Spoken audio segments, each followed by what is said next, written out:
Kristo ay naging dukha upang tayo'y managana sa bigay niyang pagpapala. Alleluia, Alleluia, Alleluia, Alleluia.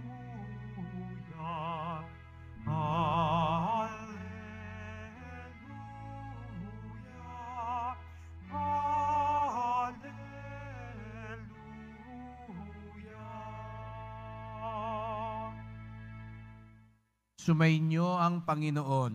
At sumaiyo rin. Ang pagpapahayag ng mabuting balita ng Panginoon ayon kay San Marcos.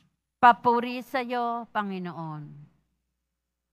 Noong panahong iyon, nang paalis na si Jesus, ay may isang lalaking patakbong lumapit. Lumuhod sa harapan niya at nagtanong, "Mabuting guro, ano po ang dapat kong gawin upang magkamit ng buhay na walang hanggan?" Sumagot si Jesus, "Bakit mo ako tinawag na mabuti? Walang mabuti kundi ang Diyos. Alam mo ang mga utos, huwag kang papatay, huwag kang mangangalunya, huwag kang magnanakaw, huwag kang magsisinungaling sa iyong pagsaksi, huwag kang magdadaya, igalang mo ang iyong ama at ina." "Guro," sabi ng lalaki, "ang lahat po ng iyay tinutupad ko mula pa sa aking pagkabata." Magiliw siyang tinitigan ni Jesus at sinabi sa kanya, "Isang bagay pa ang kulang sa iyo. Humayo ka, ipagbili mo ang iyong ari-arian at ipamigay sa mga dukha ang pinagbilhan at magkakaroon ka ng kayamanan sa langit.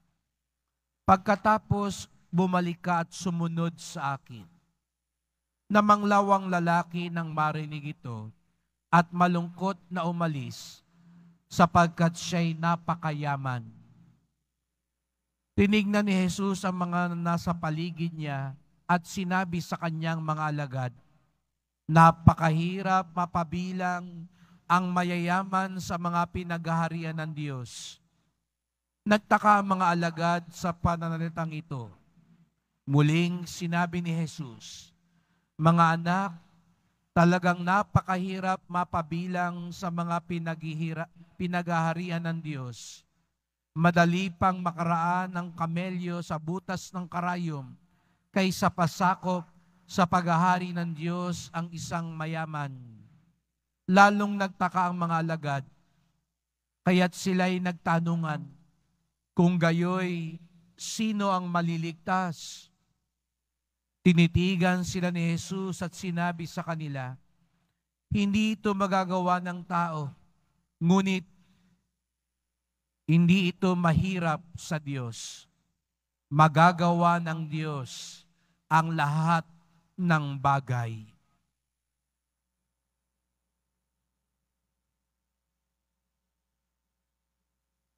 Ang mabuting balita ng ating kaligtasan. Pinupuri ka namin, Panginoong Heso Kristo. Magsiupo muna ang lahat. Magandang umaga po sa inyong lahat at maligayang pagdating sa tahanan ng ating mahal na pong Hesus Nazareno. Pinagdarasal at binabati din natin ang mga nasa online, lalo na po mga may sakit at nag-aalaga sa may sakit at mga kababayan kadeboto natin mula sa iba't ibang panig ng bansa daigdig na nais sumama sa misa dito sa Quiapo, sa Basilica Minor at Pambansang Dambana ni Jesus Nazareno. Sabi po ng mga eksperto sa Biblia, bihira lang sumagot si Jesus Nazareno sa mga tanong. Hindi ko po alam kung napansin po ninyo yan, na mas madalas magtanong si Jesus kaysa sumagot. Mas madalas magtanong si Jesus kaysa sumagot. Kaya baka nag-aabang kayo lagi ng sagot. Tandaan nyo sa Biblia, mas madalas siyang magtanong para tayo mismo ang makatuklas ng sagot. Ngunit kapag sumagot naman si Jesus, siguro ito'y napakahalaga at napakaganda rin siguro ang kanyang pakiramdam, kaya napapasagot siya agad. Kaya sa ebanghelyo natin ngayon, ito yung iilan lang sa pambihirang pagkakataon na sumasagot agad si Jesus. Marahil nakita niya, siguro nga po hindi maganda, parang hindi maganda yung naging katapusan tungkol doon sa batang mayaman na gustong sumunod sa kanya. Pero sa umpisa, ba't napasagot agad si Jesus? Nakita niya siguro yung malinis na hangarin dun sa batang lalaki, bagamat mayaman. Ang malinis na hangarin, dahil sabi nga sa ebanghelyo, patakbong lumapit pa kay Jesus. Ibig sabihin nun, masidi yung hangarin ng batang mayaman. Patakbo siyang pumunta kay Jesus. Lumuhod pa sa harapan niya. Nang tinanong niya, ano po ang dapat gawin upang makamit ang buhay na walang hanggan? Nakita siguro ni Jesus sa Nazareno, sa taong ito, ang malinis na hangarin sa kaligtasan. Na gusto niya talaga ang buhay na walang hanggan. Kaya nga napasagot si Jesus. Ang una niyang sagot, sumunod ka sa mga utos. Napangiti yung bata dahil sabi nga niya, bata pa lang po ako. Sinusunod ko na lahat yan. Yung pala round 1 pa lang yun. Hindi pa pala tapos. First quarter pa lang ika nga sa laro. Dahil anong sumunod na sinabi ni Jesus? Magaling, sumusunod ka sa utos. Ngayon, bitawan mo lahat ng mayroon ka. Tumulong ka sa mahihirap at saka ka sumunod sa akin. Mga kapatid, di po ba minsan nakala natin ang pagsunod sa Diyos, pagtupad lang sa mga utos, magsisimba ako, magdarasal ako, hindi ako magnanakaw, hindi ako papatay, mamamanata ako, magdadasal ako lagi, magnonobena ako, magrorosaryo ako, mamamanata ako. Yung pala, round 1 pa lang yan. Akala natin agad, ang mabuting deboto, ang mabuting katoliko, yung sumusunod sa utos ng Diyos. Pero mas malalim pa pala ang nais ni Jesus sa Nazareno. Kaya sabi niya ron sa nagtatanong, bitawan mo ang lahat. Ipamigay mo at sumunod ka sa akin. Dito nalungkot yung taong nagtatanong. Sapagkat sabi nga sa ebanghelyo, siya'y napakayaman.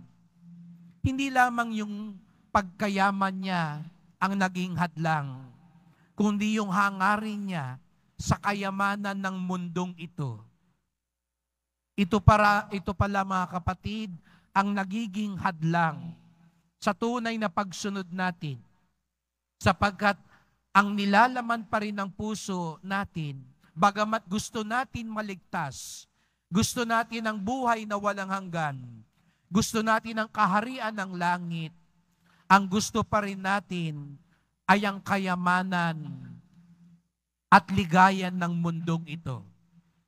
Kaya't magandang suriin natin, nagdedebosyon nga tayo, nagdadasal nga tayo, nananalig nga tayo, sabi natin. Pero ano ba talaga ang pinakahangad natin?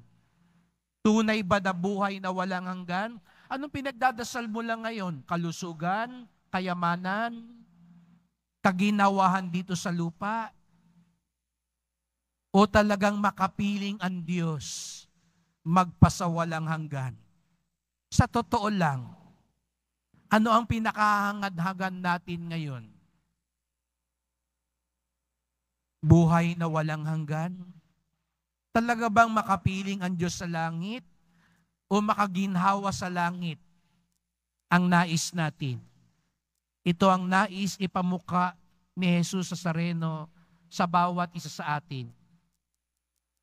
Kaya nga't sabi sa unang pagbasa, ang atin sanang hangarin, kayamanang walang kapintasan, di masisira, di kukupas. Kayamanang di masisira, walang kapintasan, at di kukupas. Yung dinadasal mo ba, kukupas din, mawawala din, mauubos din. Kahapon ipinagdiwang natin ang kapistahan ng banal na Santatlo, na ang Diyos ay Ama, Anak, at Espiritu Santo. Bakit nagpakilala ang Diyos sa atin? Sapagkat gusto niyang ibahagi sa atin ang kanilang buhay at pag-ibig. Bakit nagpakasakit si Jesus Nazareno sa krus? Gusto niyang ibahagi sa atin ang kanyang buhay at pag-ibig na hindi kukupas. Ito ang gustong ipagkaloob sa atin ng Diyos. Ito din sana ang tunay nating hangarin sa ating buhay. Kaligtasan. At ang tunay na kaligtasan, hindi lang makakamit sa pagsunod sa utos ng Diyos. Ang tunay na kaligtasan ay makakamit kung alam natin ang tunay na kayamanan, tunay na kaligayahan, tunay na pinagmumulan ng lahat. At ito'y walang iba kung hindi ang ating mahal na pong Jesus Nazareno. Ituro niyo po sa amin ang dapat hanapin sa buhay. Ituro po ninyo sa amin ang tunay na kayamanan, ang tunay na makapagbibigay kahulugan at kagalakan sa buhay.